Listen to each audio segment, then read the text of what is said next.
dandruff ஏன் வருது? அதை எப்படி நம்ம கியூர் பண்ணலாம்? நம்ம எல்லாத்தோட ஸ்கேல்ப்லயும் மலசீசியா குளோபோசா அப்படின்ற ஒரு பாக்டீரியா. நீங்க கேட்கலாம், எனக்கு ட்ரை ஸ்கேல்ப் தானே, எனக்கு ஏன் வந்து dandruff வருது? ப்ராப்பரா ஆயில் வைக்காத மட்டும்தான் ரீசனான்னு கேட்டா இல்லைங்க. அது மட்டும் இல்ல, இன்னும் நிறைய ரீசன்ஸ் இருக்கு. dandruffனால என்னென்ன ப்ராப்ளம் வருது அப்படின்றத நம்ம பார்க்கலாம். ஸ்டார்டிங் ஸ்டேஜ்ல அது எப்படி சரி பண்ணலாம் அப்படின்றத பார்க்கலாம். அதுக்கு நிறைய இன்சிடென்ட் தேவைப்படும் அப்படின்லாம் இல்லைங்க. ஜஸ்ட் ரெண்டு இன்சிடென்ட் தான் தேவைப்படுது.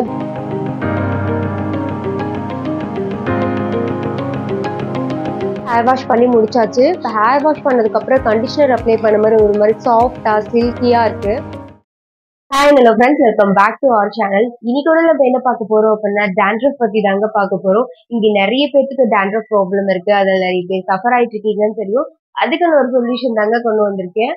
dandruff ஏன் வருது, அதை எப்படி நம்ம கியூர் பண்ணலாம் அப்படின்றத வீடியோல பார்க்க போறோம். வீடியோக்குள்ள போறதுக்கு முன்னாடி என்னோட சேனலை சப்ஸ்கிரைப் பண்ணல அப்படின்னா மறக்காம சப்ஸ்கிரைப் பண்ணிக்கோங்க. அப்பதான் நம்மளோட ரெகுலர் வீடியோஸ் உங்களுக்கு வரும். வித்தவுட் டிலே வாங்க வீடியோக்குள்ள போலாம்.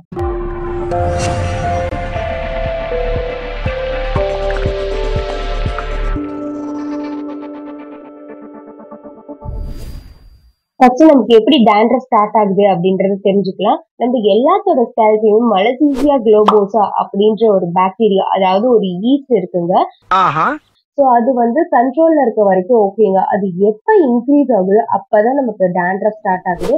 மலசீசை எப்படி இன்க்ரீஸ் ஆகுது, அதனால எப்படி நமக்கு dandruff வருது அப்படின்றத நம்ம பார்க்கலாம். மலசீசை எப்படி இன்க்ரீஸ் ஆகுது அப்படின்னா, நமக்கு ஆல்ரெடி ஆயிலி ஸ்கேல்பா இருந்து நம்ம மேற்கொண்டு நிறைய ஆயில் அப்ளை பண்ணும்போது அப்போ வந்து நமக்கு வந்து மலசீசை இன்க்ரீஸ் ஆகும். ஸோ அதனால நமக்கு வந்து dandruff வருதுங்க.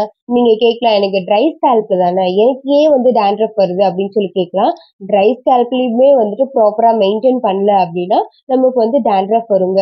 அது எப்படின்னு சொல்லி நீங்க கேட்டீங்கன்னா, நமக்கு வந்து ட்ரை ஸ்கேல்ப்ல ப்ராப்பரா ஆயில் வச்சு மெயின்டைன் பண்ணல அப்படின்னா அந்த இடத்துல ஒரு மாய்ஸ்சரைசர் இருக்காது.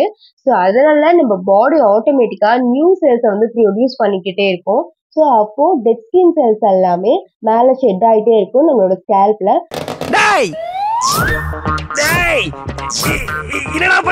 ஸோ அதுதான் நம்ம வந்து dandruffன்னு சொல்றோம். நீங்க ஆயிலி ஸ்கின்னா இருந்தாலும் சரி, ட்ரை ஸ்கின்னா இருந்தாலும் சரி, உங்களுக்கு வந்து dandruff வருங்க. ப்ராப்பரா மெயின்டைன் பண்ணல அப்படின்னா, நீங்க ப்ராப்பரா மெயின்டைன் பண்ணும்போது அதை நீங்க வந்து ஷார்ட் அவுட் பண்ணலாம்.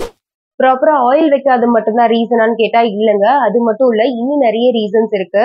பொல்யூஷன், ஸ்வெட், ப்ராப்பர் டயட் இல்லாத, ஸ்டைலிங் ப்ராடக்ட் அதிகமா யூஸ் பண்றது, கெமிக்கல் ப்ராடக்ட் அதிகமா யூஸ் பண்றது, ப்ராப்பரா ஹேர் வாஷ் பண்ணாது, இதெல்லாமே ஒன் ஆஃப் த ரீசன் தாங்க. ஸோ இது எல்லாத்தையுமே நம்ம ஓரளவுக்கு மெயின்டைன் பண்ணோம் அப்படின்னா dandruff வராம நம்ம வந்து ஸ்டாப் பண்ணலாம்.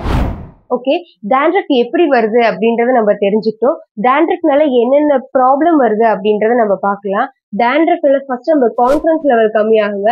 எப்படி நீங்க கான்ஃபிடன்ஸ் லெவல் கம்மி ஆகுதுன்னு சொல்றீங்க அப்படின்னு சொல்லி நீங்க கேட்டீங்கன்னா, இந்த மாதிரி டார்க் கலர்ல வந்து ட்ரெஸ்ஸஸ் வியர் பண்றோம். நம்ம அதிகமா யூஸ் பண்றதே பிளாக் கலர் தாங்க அதிகமா யூஸ் பண்ணுவோம். இந்த மாதிரி பிளாக் கலர்ஸ் யூஸ் பண்ணும்போது ஷோல்டர் கிட்ட வந்துட்டு ஒயிட் கலர்ல பார்ட்டிகல்ஸ் எல்லாமே வந்து ஸ்ப்ரெட் ஆயிருக்கும். ஸோ அப்படி இருக்கும்போது ஒருத்தவங்க கிட்ட பேசுறதுக்கோ நம்ம பழகிறதுக்கோ கான்ஃபிடென்ட்டா நம்ம ஃபீல் பண்ண மாட்டோம். அந்த இடத்துல நம்ம கான்ஃபிடன்ஸ் லெவல் போகுது.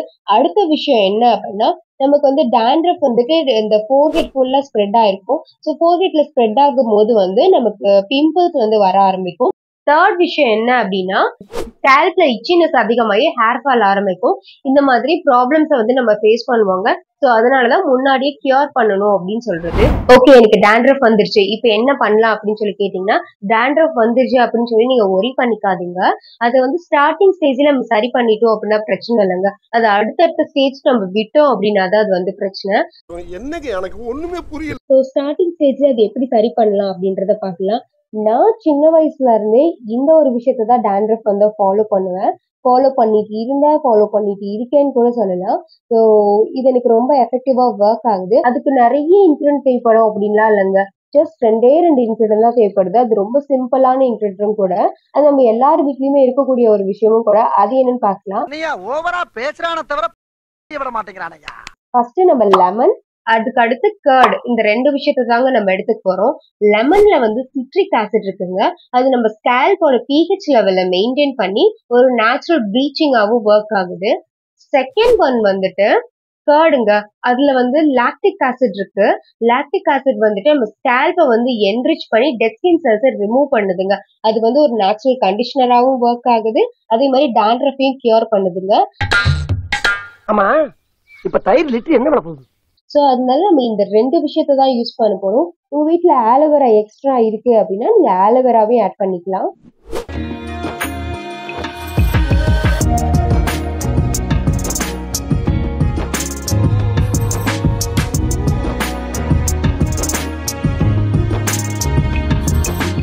ஓகே, ஹேர் பேக் ரெடி பண்ணியாச்சு. இப்போ நம்ம அதை எப்படி அப்ளை பண்றதுன்னு பார்க்கலாம்.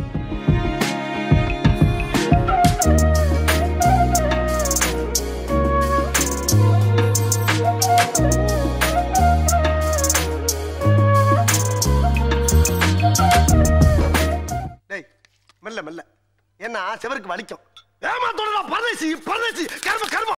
என்ன வீடியோல ஒருத்தவங்க கேட்டிருந்தாங்க, ஏங்க நீங்க வந்து ஹேர் பேக் அப்ளை பண்றத காட்டல அப்படின்னு சொல்லிட்டு. ஸோ அவங்களுக்காக தான் இந்த ஹேர் பேக் வந்து அப்ளை பண்ணி காமிச்சிருக்கேன்.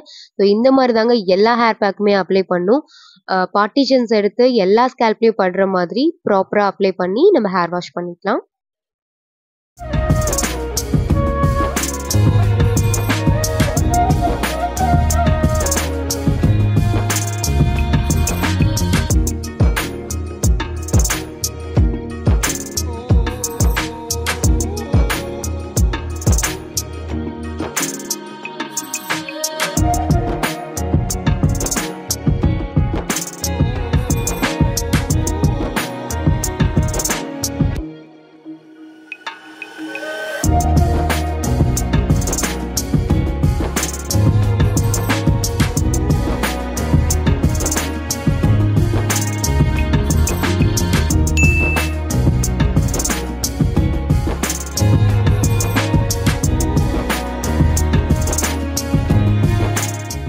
ஹேர் வாஷ் எவ்வளோ ஃப்ரீக்வெண்ட்டாக பண்ணும் அப்படின்னா, உங்களுக்கு ஆயிலி ஸ்கேல்பாக இருக்குது அப்படின்னா நீங்கள் வந்து ஆல்டர்னேட்டிவ் டேஸில் ஹேர் வாஷ் பண்ணால் போதுமானது.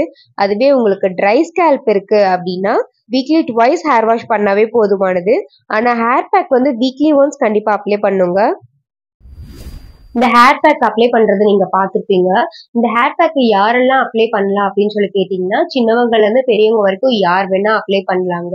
உங்களுக்கு வீசிங் இருக்கு, சைனஸ் இருக்கு அப்படின்னா நீங்க ஆஃப்டர்நூன் 12 to 1 இல்ல 1 to 2 அந்த மாதிரி டைம்ல அப்ளை பண்ணீங்க அப்படின்னா உங்களுக்கு வந்து அந்த ப்ராப்ளம் வராது. ஸோ அப்ளை பண்ணிட்டு ஒரு 20 to 30 மினிட்ஸ் கழிச்சு நீங்க வந்து வாஷ் பண்ணிருங்க. இது வந்து அப்ளை பண்ணியுமே உங்களுக்கு சரியாகல அப்படின்னா நீங்க உங்களோட டேண்ட்ரஃப் வந்து அடுத்தடுத்த ஸ்டேஜ் போயிருச்சுன்னு அர்த்தம்.